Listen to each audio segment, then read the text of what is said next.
Olá, graça e paz, seja bem-vinda ao Caminho Cronológico. Eu sou o Paulo Santos e aqui nós não apenas lemos as Escrituras, nós percorremos a história de Deus com a humanidade na sequência em que os fatos aconteceram. E o nosso objetivo é tirar as peças do quebra-cabeça e enxergar o plano perfeito do Criador do início ao fim. Prepare a sua Bíblia, a sua mente, o seu coração, porque a nossa jornada de hoje começa agora. E se ontem nós vimos a jumenta falando, hoje vemos que Deus tem o controle total sobre a boca de quem tenta amaldiçoar o seu povo. É o encerramento da novela de Balaão e um alerta sério sobre os perigos internos. Então, vamos juntos? Números capítulo 23. Então Balaão disse a Balaque: construa aqui 7 altares e prepare para mim 7 touros novos e 7 carneiros. Balaque fez como Balaão tinha dito, e os dois ofereceram em sacrifício um touro novo e um carneiro em cada altar. Aí Balaão disse a Balaque: fique aí perto da sua oferta queimada, que eu vou até ali. Talvez o Senhor venha encontrar-se comigo e eu direi a você tudo o que ele me ordenar. Depois Balaão subiu sozinho até o alto de um monte. Ali Deus se encontrou com Balaão e este lhe disse: construí 7 altares e sobre cada um ofereci um touro novo e um carneiro. O Senhor Deus disse a Balaão o que ele deveria dizer e mandou voltar e entregar a mensagem a Balaque. Assim Balaão voltou e encontrou Balaque ainda perto de sua oferta queimada, ele junto com os chefes moabitas. Aí Balaão fez esta profecia: Balaque, rei de Moabe, me fez vir da Síria. Das montanhas do leste ele me mandou chamar. Venha, ele me disse, e me faça o favor de amaldiçoar o povo de Israel. Sim, amaldiçoe os israelitas. Como posso amaldiçoar aquele que Deus não amaldiçoou? Como posso condenar aquele que o Senhor não condenou? Do alto das rochas na montanha eu vejo o povo de Israel. Eles vivem sozinhos e acham que são diferentes dos outros povos. Os descendentes de Jacó são como a poeira, são tantos que não podem ser contados. Gostaria de terminar a minha vida como alguém que pertence ao povo de Deus. Quero morrer em paz como as pessoas honestas. Então Balaque disse a Balaão: o que foi que você me fez? Eu mandei chamar para amaldiçoar os inimigos, mas você somente os abençoou. E ele respondeu: eu posso dizer apenas aquilo que o Senhor me ordena. A segunda profecia de Balaão. Aí Balaque disse a Balaão: venha comigo para outro lugar, de onde você poderá ver somente alguns israelitas. Amaldiçoe dali essa gente, por favor. Balaque o levou até o campo de Zofim, no alto do monte Pisga. Ali construiu 7 altares e em cima de cada altar ofereceu em sacrifício um touro novo e um carneiro. Então Balaão disse a Balaque: fique aqui perto da sua oferta queimada e eu irei até ali para me encontrar com Deus o Senhor.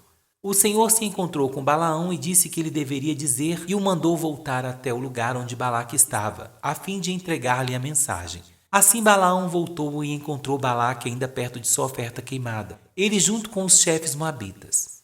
Balaque perguntou o que o Senhor lhe tinha dito, e Balaão fez esta profecia: venha Balaque, filho de Zipor, e escute o que vou dizer.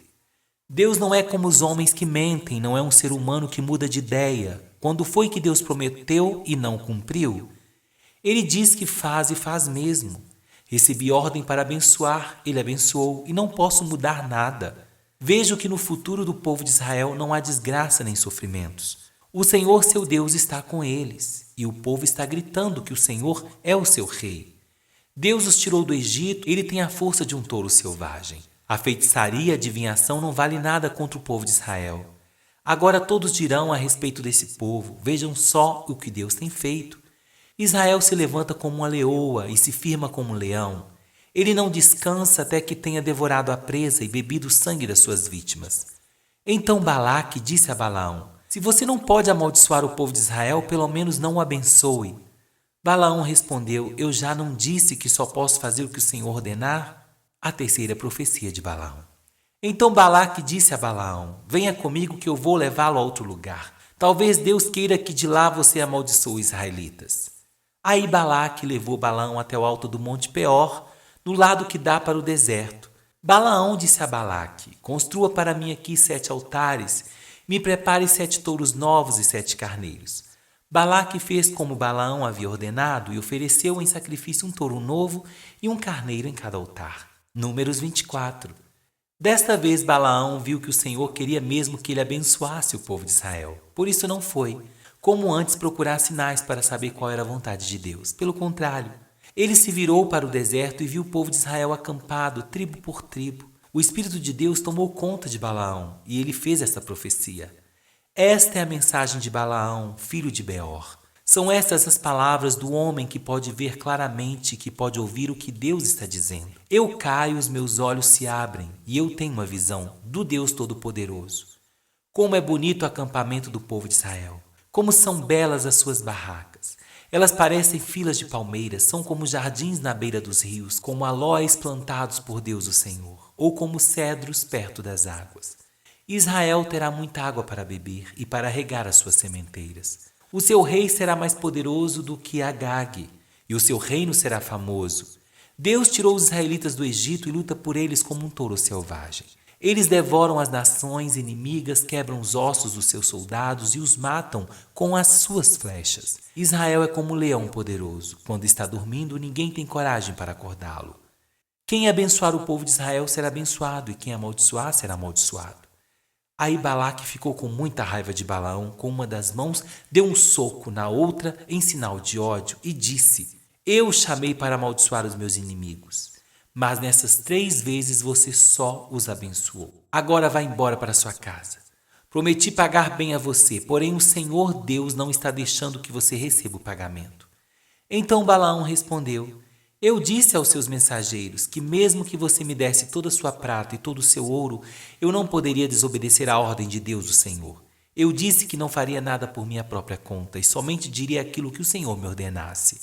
As últimas profecias de Balaão. Balaão disse a Balaque: Agora vou voltar para o meu próprio povo, mas antes de ir, quero avisá-lo do que os israelitas vão fazer com o seu povo no futuro. Então ele fez essa profecia. Essa é a mensagem de Balaão, filho de Beor.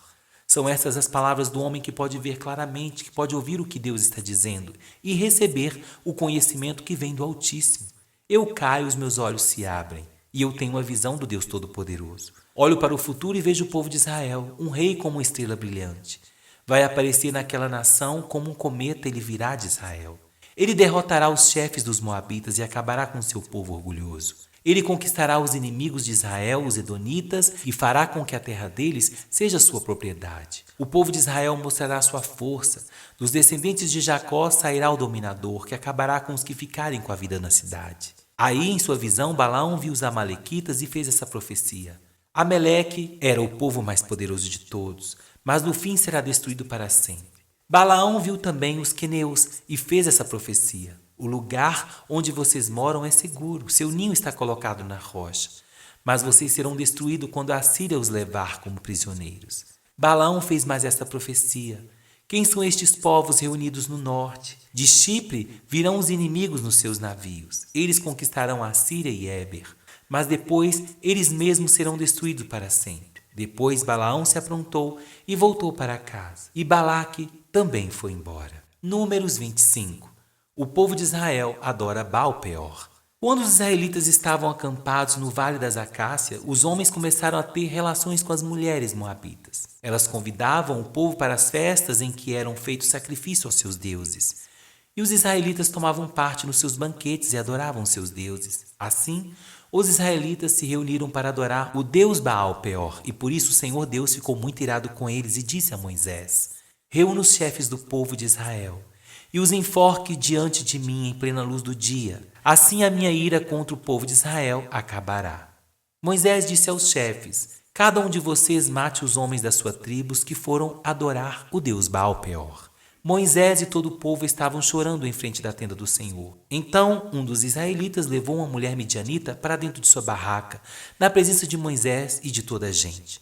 Quando Finéias, filho de Eleasa e neto do sacerdote Arão, viu isso, levantou-se e saiu da reunião. Ele pegou uma lança, seguiu o homem, entrou na barraca e enfiou a lança na barriga dele e da mulher. E assim acabou a epidemia que havia entre os israelitas, e que já havia matado 24.000 pessoas. Então o Senhor Deus disse a Moisés: Finéias fez com que terminasse a minha ira contra todo o povo de Israel. Finéias é como eu, não tolera a adoração de outros deuses além de mim. Por causa do que Finéias fez, eu na minha ira não destruí os israelitas. Portanto, diga-lhe que faça agora com ele uma aliança de amizade. Ele e os seus descendentes sempre serão sacerdotes, porque ele não deixou que os israelitas adorassem outro Deus além de mim, e assim conseguiu que fossem perdoados. O israelita que foi morto com a medianita se chamava Zinri. Ele era filho de Salu e chefe de uma família da tribo de Simeão. A mulher medianita que foi morta se chamava Cosbi. Ela era filha de Zur, chefe de um grupo das famílias de medianitas. O Senhor ordenou a Moisés: ataquem e matem os medianitas. Eles prejudicaram vocês, pois os enganaram, levando-os a adorar o ídolo de Peor. E também os enganaram no caso de Cosbi, filha do chefe midianita que foi morta no tempo da epidemia que houve no Monte Peor. Que forte, né, meus irmãos? Hoje nós vimos que nenhum feitiço ou palavra de maldição pode atingir aquilo que Deus decidiu abençoar. Quando Deus decide, meu irmão, não adianta palavra contrária. Aleluia!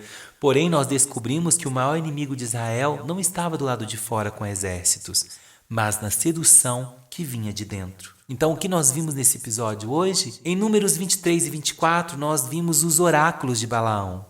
Balaque tentou 3 vezes levar Balaão a diferentes montes para amaldiçoar Israel, e em todas elas Deus colocou apenas palavra de bênção na boca do profeta. Balaão profetizava a grandeza de Israel e soltava uma frase épica: não se viu iniquidade em Jacó, nem se viu maldade em Israel. Ele terminou profetizando sobre uma estrela que surgiria de Jacó, uma referência messiânica. Glória a Jesus! Em Números 25, nós vimos uma cilada de Baal Peor. O que Balaão não conseguiu fazer com maldição, ele sugeriu fazer com sedução. As mulheres moabitas atraíram os homens de Israel para uma idolatria e imoralidade. Isso trouxe uma praga sobre o acampamento. E nós vimos o zelo de Finéias. No meio da crise, Finéias, o neto de Arão, ele tomou uma atitude drástica para parar com a apostasia. Por causa do seu zelo, a praga cessou. Deus fez com ele uma aliança de paz. Aleluia! Irmãos, em Números 23 ao 25, lá a gente aprendeu que o inimigo não pode nos tocar enquanto estamos debaixo da proteção de Deus, a menos que nós mesmos escolhamos sair dessa proteção, através do pecado, né? O mundo pode tentar nos amaldiçoar e falhar, mas devemos vigiar para não sermos seduzidos pelos deuses desse século. Irmãos, eu aprendi no Seminário Teológico Carisma algo muito sério. Em Gênesis, quando o homem caiu e Deus amaldiçoou a serpente, ele fala que ela iria alimentar do pó da terra. Nós, seres humanos, somos feitos do pó da terra. E quando que a serpente se alimenta do pó da terra? Das nossas fraquezas, das vezes que nós baixamos a guarda e pecamos contra Deus. Nós viramos o pó da terra, alimento da serpente. E eu quero deixar uma reflexão final para nós, refletirmos. Se Deus transformou a maldição de Balaão em bênção sobre a sua vida, por que você ainda teme as palavras contrárias das pessoas? Isso é forte, viu? Isso é forte. Então lembre-se, o que Deus abençoou, ninguém pode amaldiçoar. Amém? Oremos ao Senhor. Senhor, meu Deus e meu Pai, obrigado porque Tu és o nosso escudo. Obrigado porque nenhuma arma forjada, nenhuma palavra de maldição ou inveja tem poder sobre os Teus filhos. Mas pedimos, Pai, guarda o nosso coração da sedução desse mundo. Não permita que as facilidades ou os prazeres momentâneos nos tirem da presença. Que sejamos zelosos pela Tua santidade, como Finéias foi. Eu oro em nome de Jesus. Meus irmãos, muito obrigado por caminhar comigo hoje no caminho cronológico. E se esse episódio falou seu coração, não se esqueça de compartilhar com um amigo seu que também precisa ouvir a voz de Deus. E eu te espero no nosso próximo episódio, onde continuaremos desvendando a história da salvação em um passo de cada vez. Fique na paz do Senhor Jesus e até o próximo episódio.